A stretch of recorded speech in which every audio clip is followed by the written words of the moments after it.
share with the ministers of God. Wherever you go to minister, there is a transaction that happens. We do business in the spiritual. So if there is one thing I can share with you, and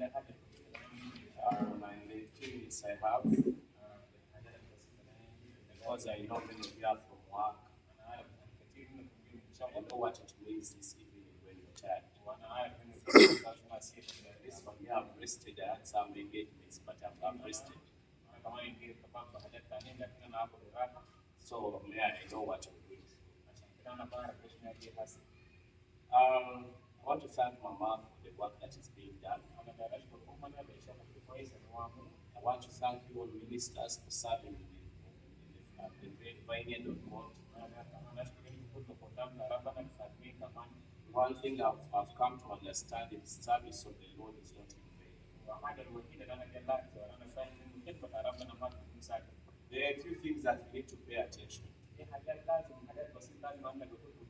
I've been in ministry for over 25 years. I've been serving under great men. It was a privilege for my mother was a Christian serving in the church, so it was easy for me to go through the lines. But well, there are certain things that I've seen. Number one, ministers, just you sit here, you don't even have to go there. Yeah, you think you will get that. Discipleship is one of the hardest things. Serving in ministry is one of the hardest things. Let me tell you these things that you're not writing, but something. The first thing is purity. You must maintain the highest level of purity. Consecration is very important. If you're going to go very far, you don't want to contaminate your ordination. One of the things that define us is called having sexual relationships. Sexual relationships. Not married, still don't do activities of the marriage. There are many things that you're not going to achieve. There are certain places that you will not be able to stand in if you walk in that kind of life. It goes to big men, married men, have extra girls around, in around with married ministers, we have women on the sidelines, in around married women, having relationship with other people around them, still in ministry, been around great pastors who had a very, very, very good heritage, very good future, but was struggled by fornication and immorality. There is anything you can think about. If you have been indulging in such things, if you are in a marriage that you have not yet made ready, your marriage is not yet in line, make sure you do so.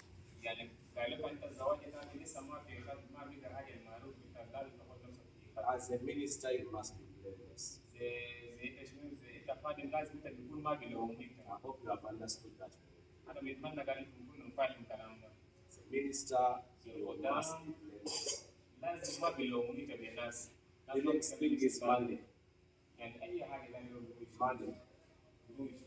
The solution to not be taken over by the basket, wanting to know what went in the basket, who brings much, having words around in the flock, looking for the people that give much and making them your friends, having dreams for them, God gave their dreams for you. He's going out there and start working. I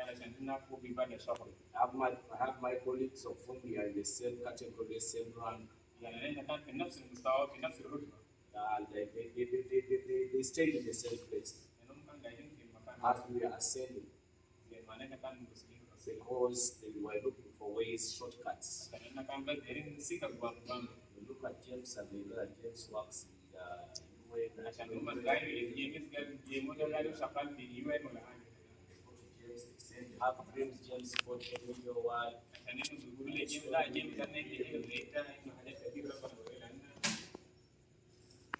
As a minister, find something to do. Money is a tempter. There is nothing God equated to himself. There's nowhere in the Bible where you read a verse that says God putting himself on the same level with the devil.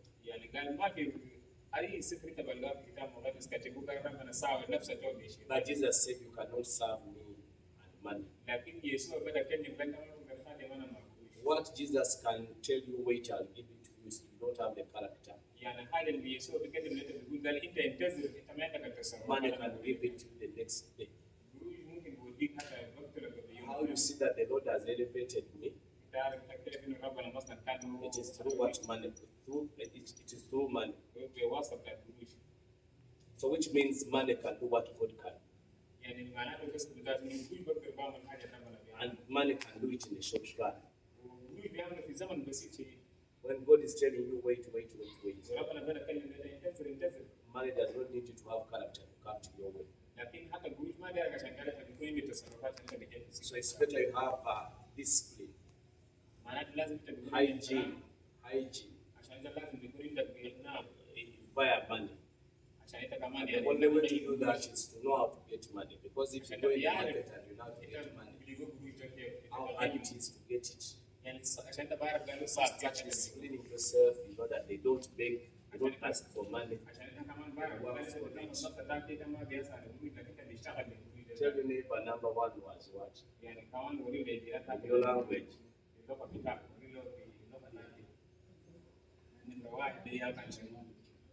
I've said tell your neighbor what was number one.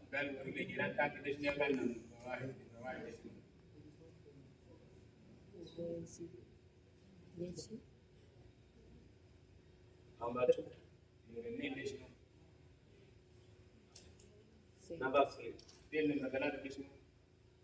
Glory. Mate. You know, whenever I start going through the rank, people will give you names. I've had people take me, lift me up above my pastor. I can teach deep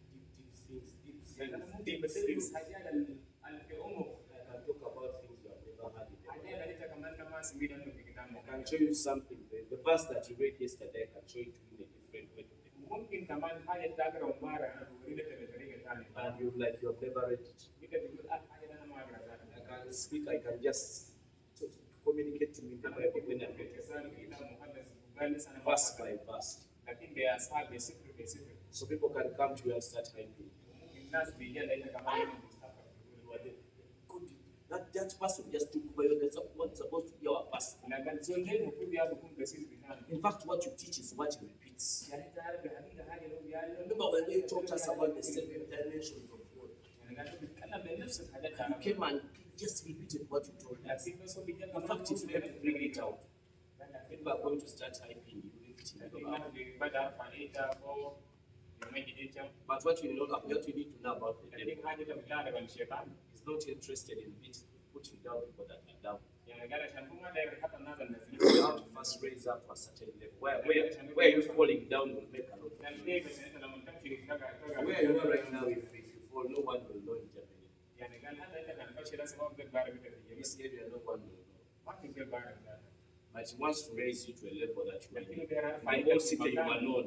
Then he will strike you. And your shame will be much. And whenever people bring glory to you, it is up to you to say glory be to God, and you mean it. It is easy to say it when people come and hype you. Praise, no one can praise like you. James preaches will play the keyboard. Glory be to God. It has entered your skin. Someone played the keyboard and it, like you have been interpreting, and I said, my interpreter. Now he's find Martin telling you, not me, even the Apostle came here. Say, I'm the interpreter. Now you find yourself, you're hyped and you're hyped and you're hyped. Eventually, you no longer fit in the church. The church is down. The devil is working on their church. You need to check, you need to go and check your glory. Where how far is it? Number one was tell your neighbor, and this consequences. I want you to tell your neighbor in your language. It enters them in their first language. Let them tell you how they are going to work. Please, I'm serious.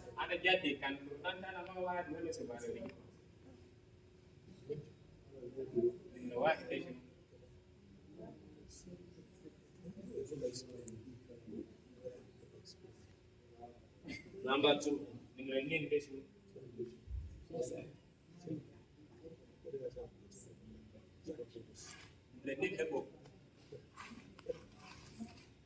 Number three.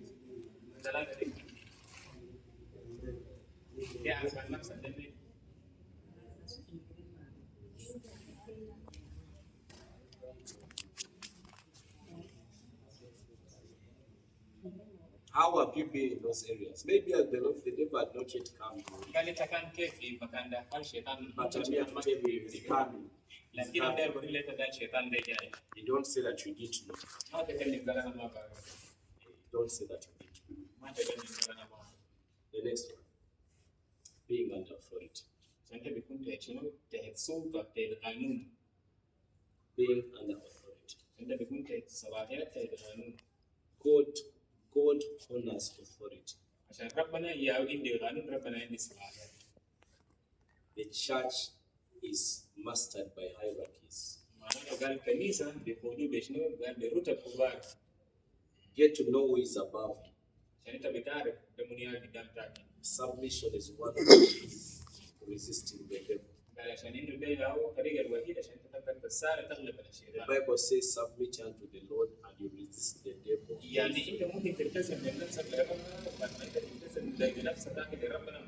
I want each one of you to know you are under who.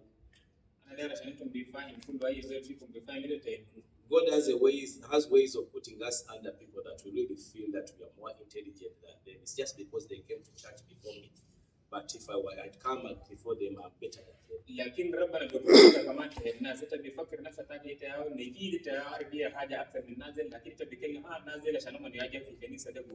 Okay, I want you to tell your neighbor you are under.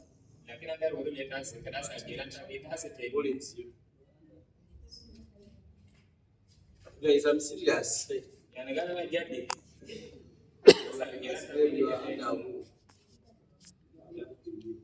Does it really? Is he complaining about your submission?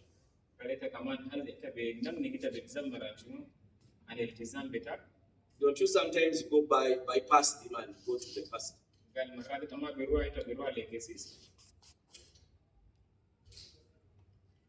God honors submission. God honors that hierarchy.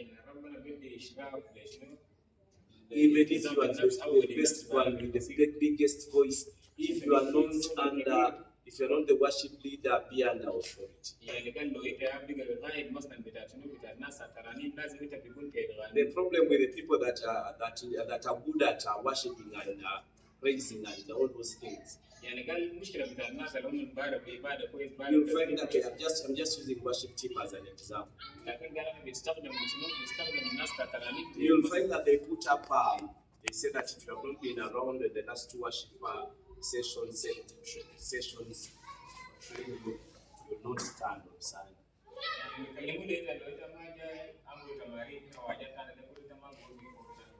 And then you come and sit there in front to show the people that they refuse to worship. So and everyone is looking at you. They want to lead us. Now why are you sitting? But you have not trained.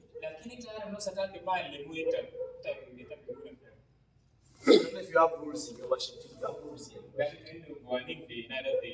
You come late, you don't stand. You come in the middle and then you just bypass and go.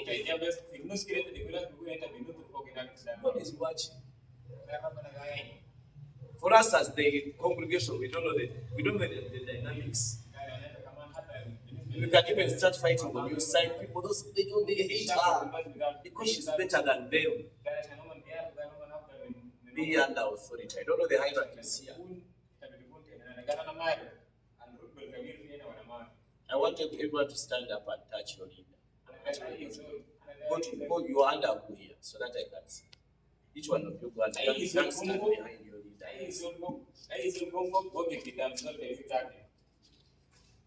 And you will see people that are not under leadership. And you wonder where you go.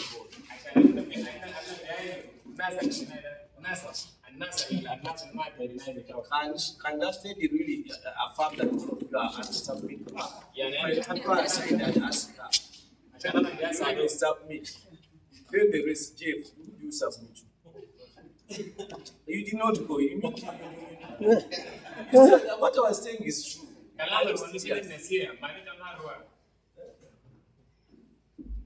Do they really know your submission? They really know your submission. Do they really? If you ask them, if I went and ask one of the white people, can they really affirm that you submit? Or you compete with them, you argue with them. Everything they bring, you are the one who brings potential.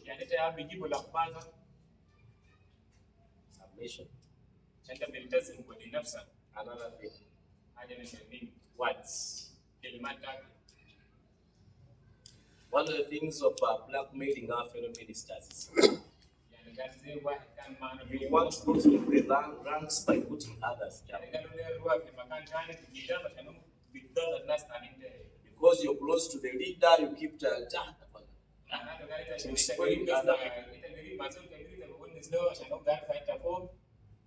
you are not going to go anywhere. You will go through the ranks in this church, but remember, God wants you to take over the kingdom.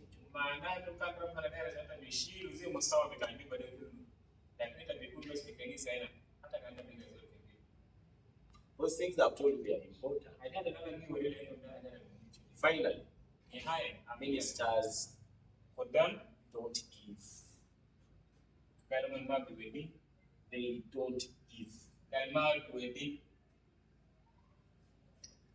That one I'm very sure. That one I can just look and say, James, don't give. I can be very sure. That one I can guess because of statistics. All of you here, if I ask you what you gave on Sunday, you can laugh. Once you became minister, you stop giving.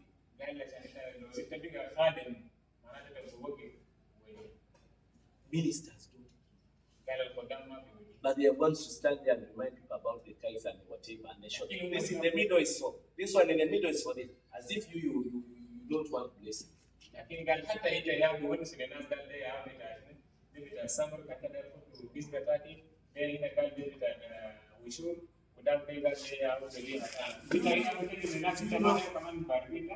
You know, for 2 days I'm troubled by the amount I'm supposed to give.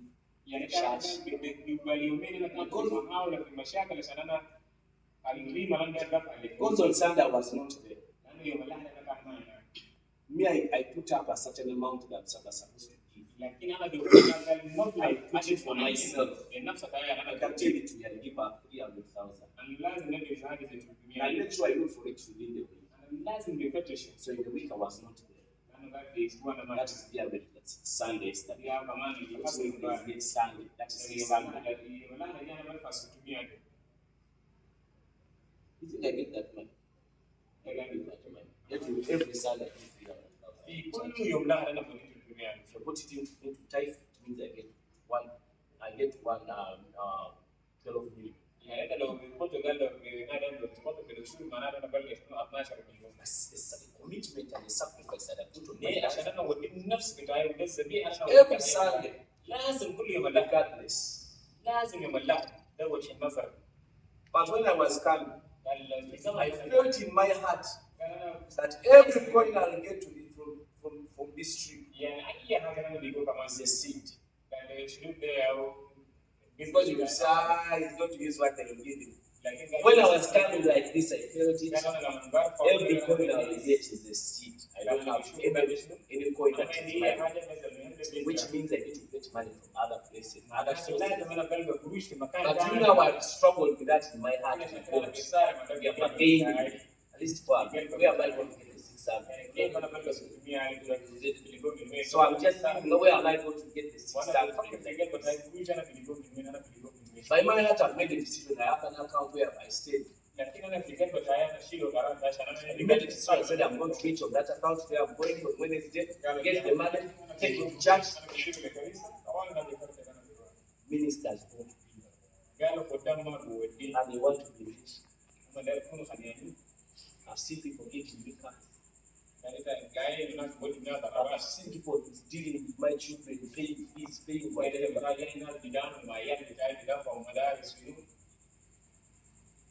As I tell people, I teach people about giving because it is practical. I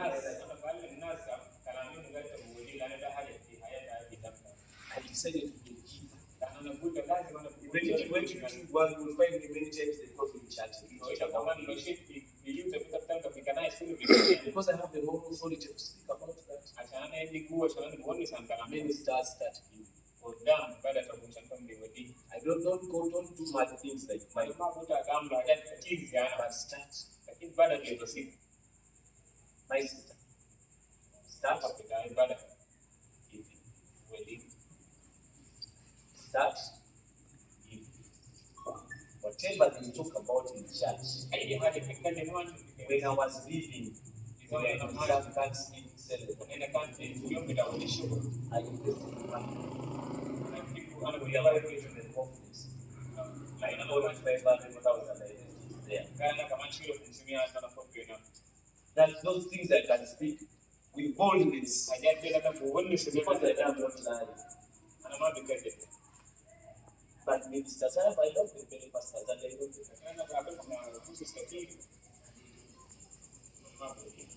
and you find them talking about me, they are saying, but where does he get the money? You will find that all the rich people in charge, most of them, they are my friends, they are looking for me all the time. And I don't ask for money from them. Why? They give. Start giving. After wedding, final. This is for now. Open your Bibles. Mark chapter 3 and verse 14. You have King James Version here. KJV. That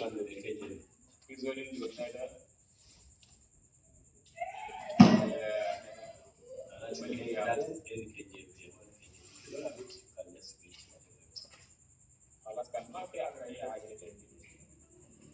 that is NKJV.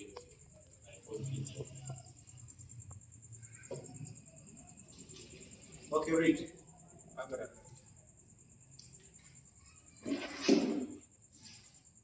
One people have seen the people, you don't have Bibles. What happened? They can't walk without it. I've come to speak to you back. Because God, unless you God does not communicate. Mind communicates all the time. All the time. You are asking. All the time.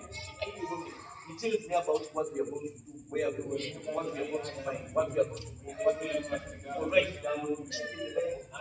Acts of Prophets, write it down. Write it down.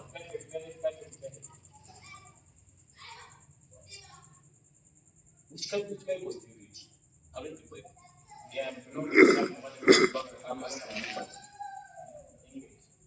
where? How? Because you say speak now, this is my Bible. Not the other which I have there is a Bible. Here I have like 20 Bibles here. I have here like how many? Let me count them. You may think you are in a generation where you don't have it. Here I have like how many? 1, 2, 3, 4, 5, 6, 7, 8, 9, 10, 11, 12. Here I have 12. And I have a reason why I have this one. This is a study commentary. This is NLT diluted Bible. This is the pastor's Bible. This is the Bible. This is the Uganda Bible. This is Amplified Bible. This is the Devotion Bible. This is the Bible with a dictionary. This is the Apocrypha. This is the Hebrew Bible. This is the Greek Bible. And what is the teacher of the word? Then we better pass our verse. The verse I told you to read. I wanted it in KJV. If you don't have it, I can have it on my KJV. I want you to interpret it directly the way I want it. The phone you have can have over 500 Bibles. How do you tell me that you don't have a Bible? On which God you have on your phone? The minister, of course. Okay, what the Bible says. And you ordained the 12 that they should be with you, and that he might send them. What have we done?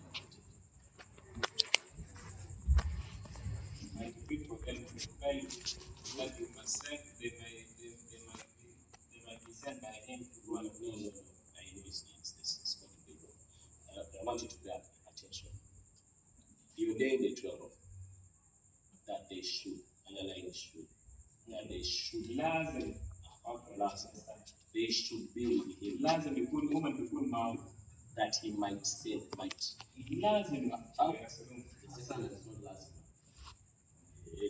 One is lazima, the second one is might. That they should be with him, that he might send them to preach. Jesus is to say, being with him as a minister is a must. Preaching is a might.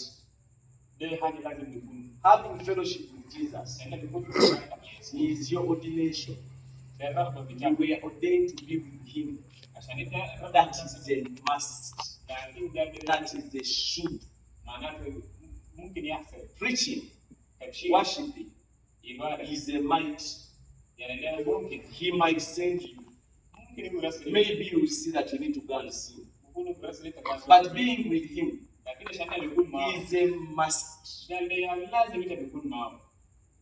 He ordained you not to go to preach, but to be with him. But for us, one, it is a must to go and preach, that we might be with him. We must go to preach, that we might be with him. Jesus is saying, you should be with me. I might say, I'm here to tell you, Jesus has not called you to sing, has not called you to worship. He has called you to be with him. Be with him. Have time and be with him. In the Bible, whenever you find Mary, when they were food, at the time of food, in Luke chapter 10, verse 44, she was at the feet of Jesus. At the times when there are perfumes in the house, in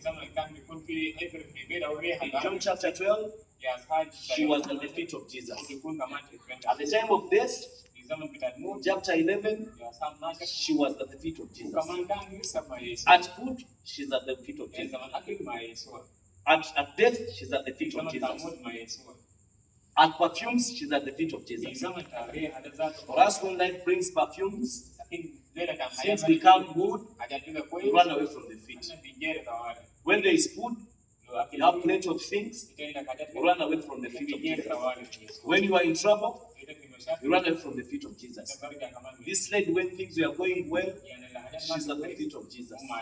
At death, she's at the feet of Jesus. When there was food, she's at the feet of Jesus. Jesus says, I ordained you 12, that you should be, that I might send you.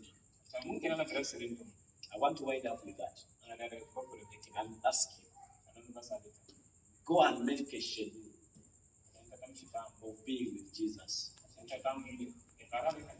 Jesus gives you 24 hours. Before you bring the tithe of money, give him a tithe of time. Every time at least have 2 hours and 40 minutes before Jesus. Every day,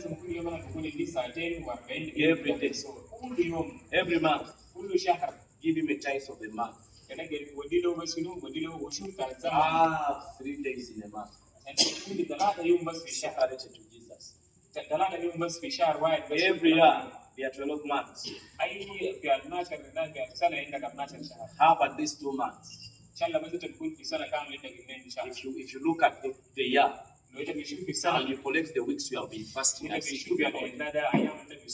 least make 2 months of fasting.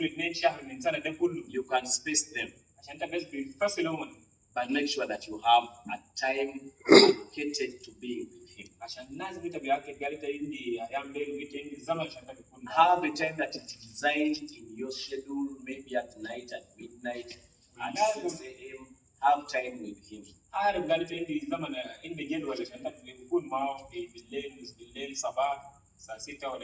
a constant and a continual commitment of being with him. I'm telling you, these things of glory will come. You don't need even to pursue them. Just pursue Jesus, glory will come. I don't pursue those things. I stay with Isaac, he will take you the many. They are calling me and where are you?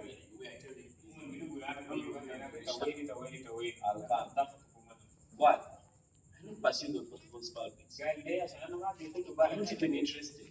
I call them distractions because they're going to distract me from it. Today in the morning, he taught me a big lesson. I need to document it. It has to take me like 2 hours to document it. In the morning, when the Holy Spirit was teaching these things, I just wrote them down. So where am I going to get those 2 hours? So please have time with him. The politics will come. The glory will come. Things will come. Money will come. Women will come. Men will come.